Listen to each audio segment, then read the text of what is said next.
नमस्कार दोस्तों, आप सभी का स्वागत है हमारे यूट्यूब चैनल एग्रीकल्चर एग्ज़ाम गुरु में। आज हम आपके लिए लाए हैं एग्रीकल्चर इंजीनियरिंग से classification and terminology of engine.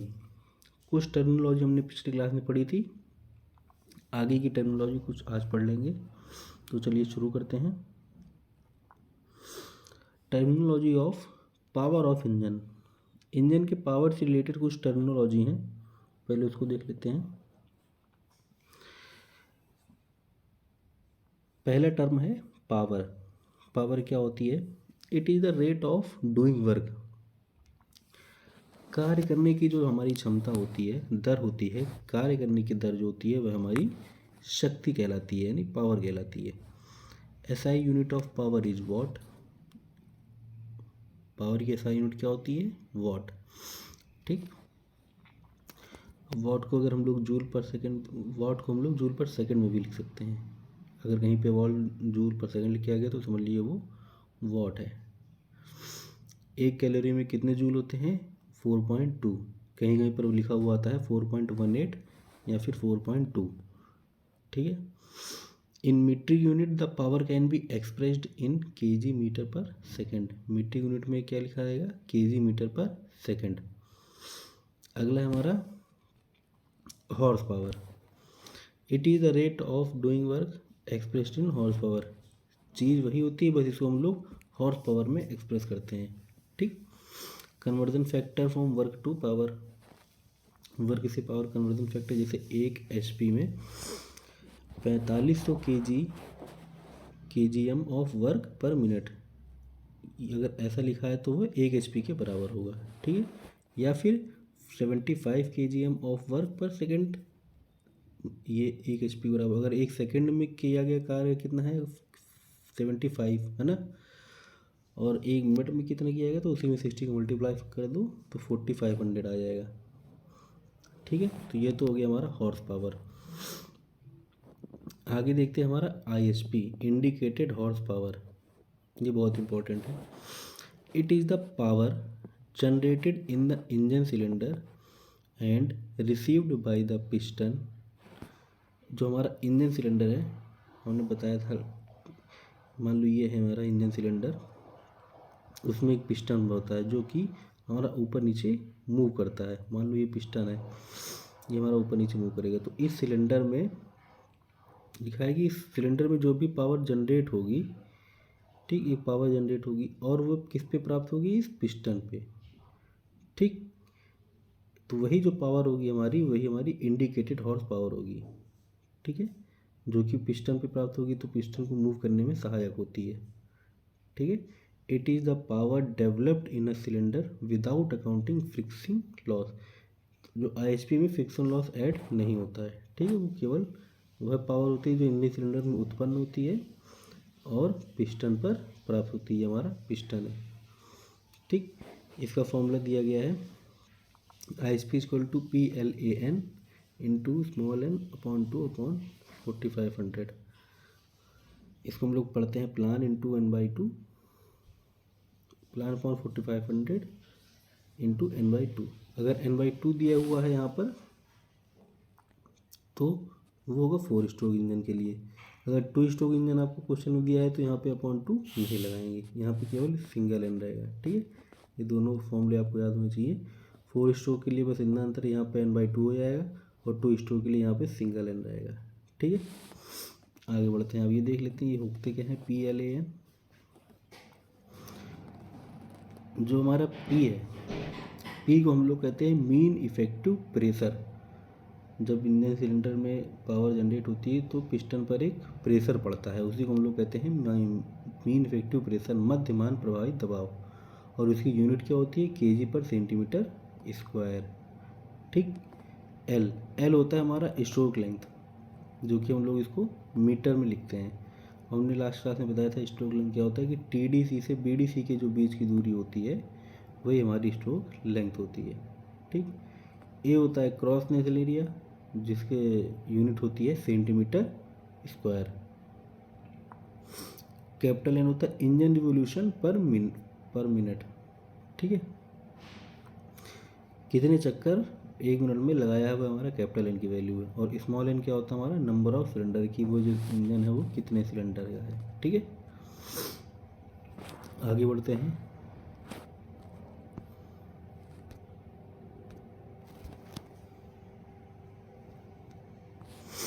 Break horse power, it is the power delivered by the engine at the end of crankshaft.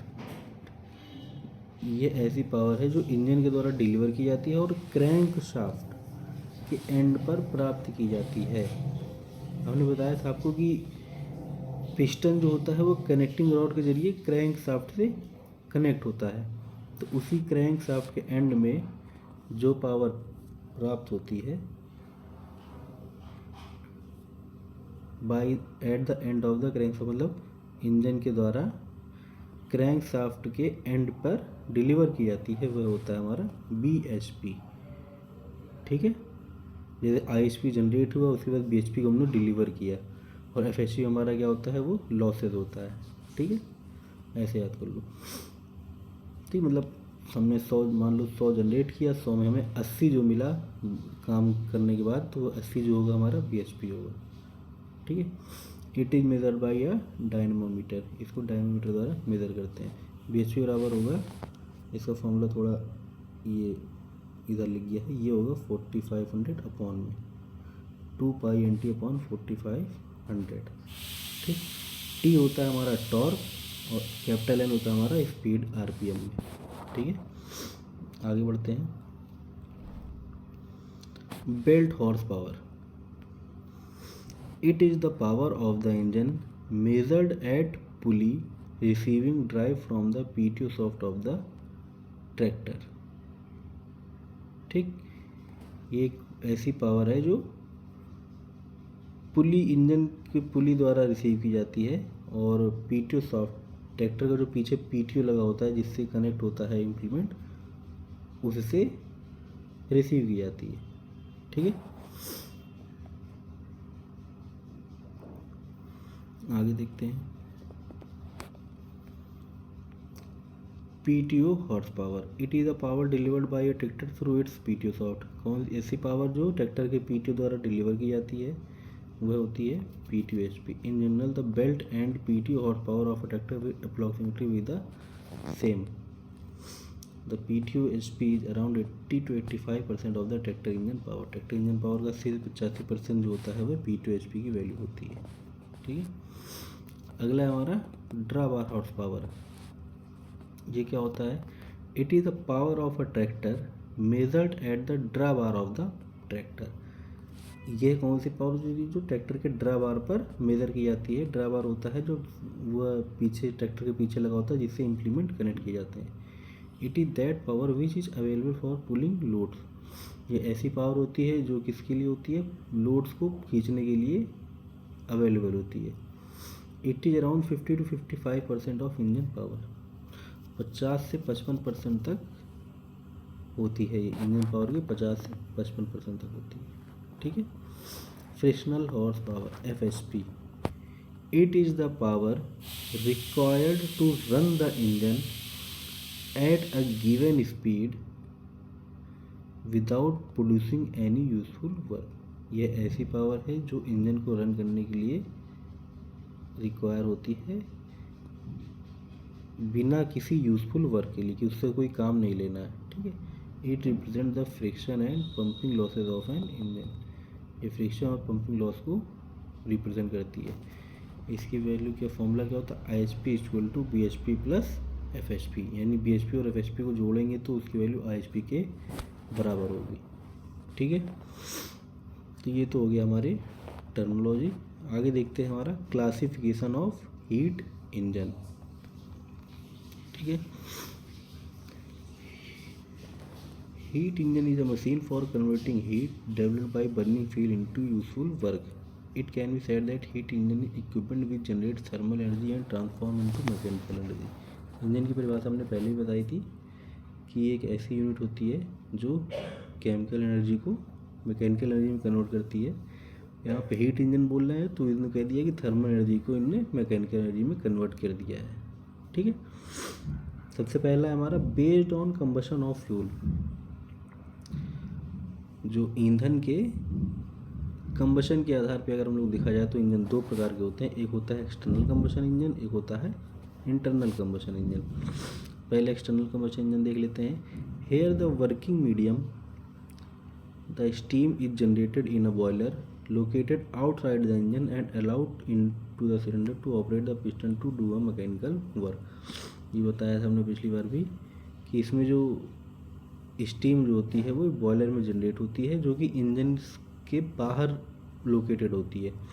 उसके बाद क्या कहते हैं, इसको सिलेंडर में भेजा जाता है पिस्टन को ऑपरेट करने के लिए, ठीक। यानी कंबशन जो होता है वो बाहर होता है, ठीक। इसलिए इसका नाम एक्सटर्नल कंबशन इंजन है, ठीक। आगे देखते हैं internal combustion engine. In internal combustion engine the combustion of fuel takes place inside the engine cylinder.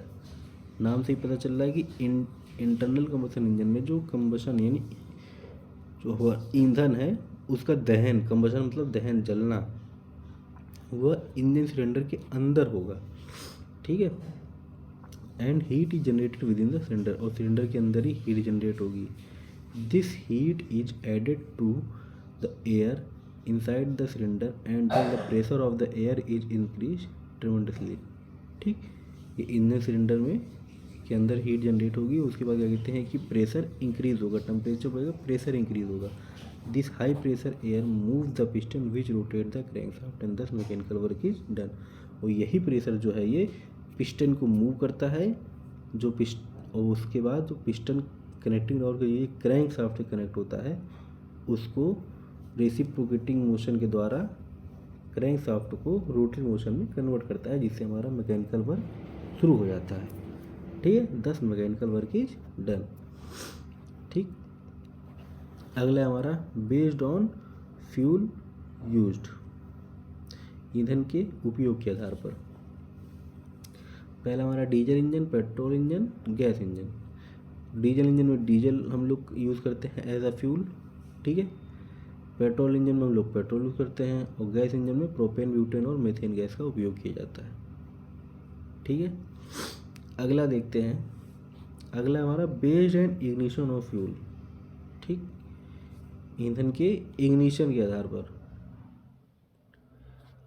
पहला है हमारा स्पार्क इग्निशन इंजन, दूसरा हमारा कंप्रेशन इग्निशन इंजन। पहला स्पार्क, दूसरा कंप्रेशन। तो सबसे पहले देखते हैं हम लोग spark ignition engine.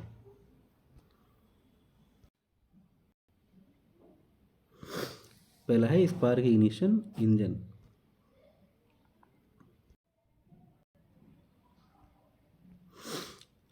A mixture of air and fuel is drawn into the engine cylinder. Ignition of fuel is done by using a spark plug। देखिए इंजन सिलेंडर में एयर और फ्यूल का मिक्सचर जब हम लोग भेजते हैं तो उसमें एक स्पार्क प्लग लगा होता है। किसमें? स्पार्क इग्निशन इंजन में ऊपर की साइड में एक स्पार्क प्लग लगा होता है। The spark plug produces the spark and ignite the air fuel. तो उस स्पार्क प्लग में एक स्पार्क प्रोड्यूस किया जाता है जिससे कि एयर और फ्यूल का मिक्सचर हमारा जलने लगता है। Such combustion is called constant volume combustion, ठीक। इस कंबसन को हम लोग कांस्टेंट वॉल्यूम कंबसन भी कहते हैं, ठीक। अगला है हमारा compression ignition engine. In compression ignition engine air is compressed into the farm power and machinery into the engine cylinder. Due to this, temperature of the compressed air rises to 700 to 90 degree Celsius, 900 degree Celsius. तो इस temperature के कारण जो इस process के कारण जो हमारा टेम्परेचर है वो कितना बढ़ जाता है 700 टू 900, 700 से 900 डिग्री सेल्सियस तक इसका टेम्परेचर बढ़ जाता है, ठीक। एयर कंप्रेस करने के बाद, ठीक। और at this stage diesel is spread into the cylinder in fine particle. और इस स्टेज पे डीजल को स्प्रे किया जाता है सिलेंडर के अंदर, ठीक। Due to very high temperature, बहुत ज़्यादा टेम्परेचर होने के कारण द फ्यूल गेट्स इग्नाइटेड। ठीक, बहुत ज़्यादा टेम्परेचर होगा तो वह तुरंत चलने लगेगा। This type of combustion is called constant pressure combustion.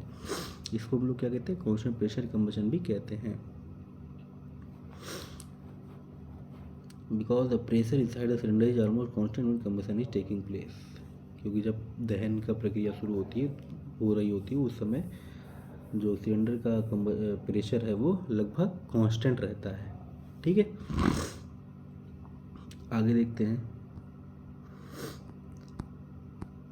Based on working cycle, working cycle के आधार पे दो प्रकार के होते हैं। पहला होता है 4 स्ट्रोक साइकिल इंजन और नेक्स्ट होता है 2 stroke cycle engine. 4 stroke cycle engine में क्या होता है, when the cycle is completed in 2 revolution of the crankshaft it is called 4 stroke cycle engine. ठीक, जो हमारी साइकिल है, क्रैंक शाफ्ट है, वो अगर हमारे 2 चक्कर लगाती है तो हमारा होगा 4 स्ट्रोक साइकिल इंजन। ठीक, देखिए ऐसा होता है, ये इंजन सिलेंडर है, ये पिस्टन है, तो इसमें 4 स्टेज होती है, सक्शन, कंप्रेशन, पावर और एग्जॉस्ट। ठीक, यह जुड़ा होता है कनेक्टिंग रॉड के जरिए एक शाफ्ट से, जिसको हम लोग कहते हैं क्रैंक शाफ्ट। ठीक, तो देखिए 4 स्ट्रोक साइकिल यानी 4 स्ट्रोक हो रहा है। कौन कौन सा, पहले होता है सक्शन। ठीक, सक्शन में जब ये रेसिप्रोकेटिंग मोशन करेगा तो ये एक चक्कर, आधा चक्कर घूमेगा। ठीक ठीक, दूसरा होता है कंप्रेशन, तो फिर ये क्या कहते हैं कि दूसरा चक्कर में होगा तो एक चक्कर हो गया इधर, सक्शन और कंप्रेशन में हो गया एक चक्कर। ठीक, फिर देखो पावर, मतलब सक्शन में इसने नीचे आया, फिर ये नीचे से ऊपर जाएगा तो फिर ये घूम जाएगा। फिर उसी तरीके से भी पावर होगा तो फिर ये नीचे आएगा और फिर एग्जॉस्ट होगा तो फिर ये ऊपर जाएगा। ठीक, तो ये 4, इसके 4 चक्कर और इसके 2 चक्कर ये लगे, 2 revolution of the crank shaft के 2 चक्कर लगे, इसलिए इसको 4 स्ट्रोक इंजन कहते हैं। ठीक है, 2 stroke cycle engine, when the cycle is completed in 1 revolution of the crank shaft it is called 2 stroke cycle engine. इसमें क्या होता है, जो क्रैंक शाफ्ट होती है हमारी, उसका केवल एक चक्कर लगता है। ठीक है, इसलिए इसको 2 स्ट्रोक साइकिल इंजन कहते हैं। ठीक है, तो आज के लिए इतना ही रखते हैं। अगर वीडियो आपको अच्छी लगी तो इसे लाइक, शेयर, सब्सक्राइब करना ना भूलें। मिलते हैं नेक्स्ट क्लास में किसी नए टॉपिक के साथ, तब तक के लिए धन्यवाद।